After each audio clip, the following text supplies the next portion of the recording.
Guys, Evan from Stock Music Musician. Today I've just got a quick follow-up to the video I did yesterday. There's a link up there about making the first VST beat in Reason, and I got a question from Miss Computerism about why I was only showing bounced stems instead of the actual VSTs in action. And the short, kind of small answers to that are that A, 9.5 is still in beta, and I'm a little worried about doing a screen cap in it and having things crash. And then B, you're not supposed to really show beta. But more than that, it actually was from a sound design perspective. What I was doing was bouncing it in order to manipulate it as a sound file instead of as a VST. And there's a lot of reasons you might want to do that. Some VSTs are kind of, or just synths in general, whether they're rack extensions or VSTs, they're random, and each time they play it's going to be a little bit different. So you might want to bounce a few versions to find the one that you like. Sometimes though you're working with specific samples and you just want to manipulate them in a way that the VST itself won't let you.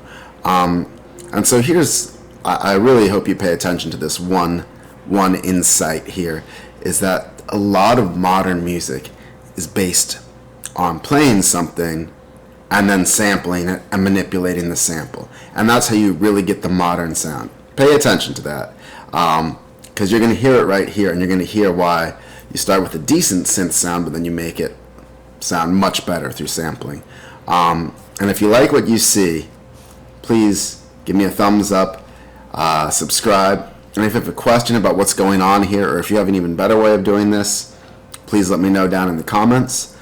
Also, just this channel has been growing like crazy recently, and as a thank you, I wanted to give you guys a free sample pack.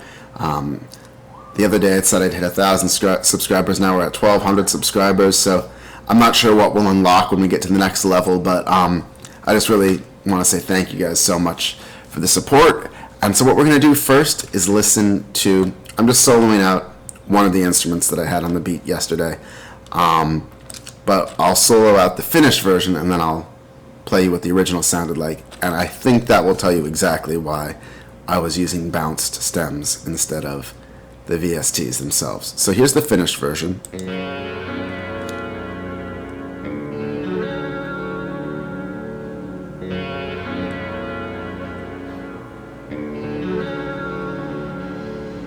So that has sort of a lovely, washy, lo-fi, dirty, out-of-focus sound. And this is the sound that we started with in the VST plugin.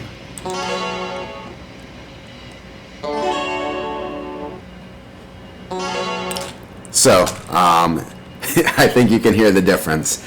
There's a lot of manipulation going on there that I probably could have found a way to do in the VST, but like, sort of I think what Reason 9.5 is really about is no workarounds. Just do whatever your workflow comes most natural. So it was really natural for me to come up with that VST line, and then it was really natural and quick for me to quickly manipulate it using the sampling functions in Reason and make something really cool. And if you're wondering how to sample in Reason, I made like, I don't know, a bajillion videos on it. So there's a playlist up there, and then there's a link to my webpage below where I sort of write up basically how to use all the different samplers in Reason.